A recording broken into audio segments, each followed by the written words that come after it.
Hi,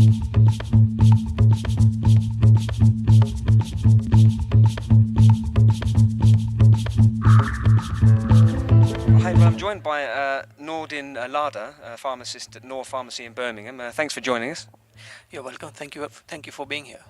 Enjoying the conference here in the Dominican Republic? Oh yes, it's a lovely conference. The venue is great. The delegates here we can interact with, we can network as well as exchange views and ideas and experiences. Absolutely.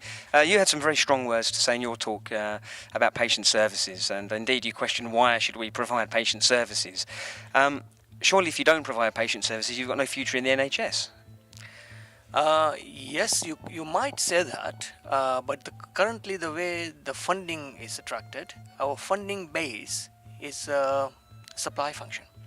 Our funding based supply function, that is our core activity.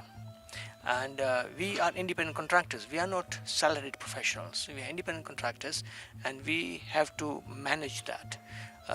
So yes, service is getting provided, but on the back of supply function. If the supply function is not there, no point in providing services because you can't afford it. You can't pay for it. So does this mean that all these very tight financial constraints in this day and age? Does this mean community pharmacy is just not valued by the government?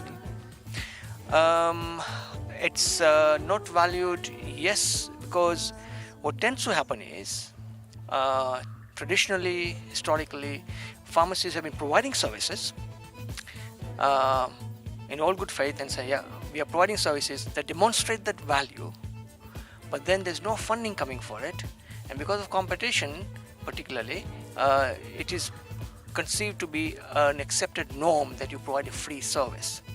But you cannot carry on providing free services. You have to have some sort of cost base, some sort of income base to be able to continue providing those services. And the way I see it forward is there is going to be constraint in NHS. There's not going to be extra money for it.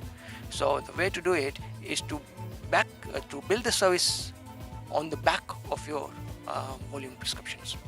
And what's the PSNC's role in all this? I mean, in your judgment, are they doing...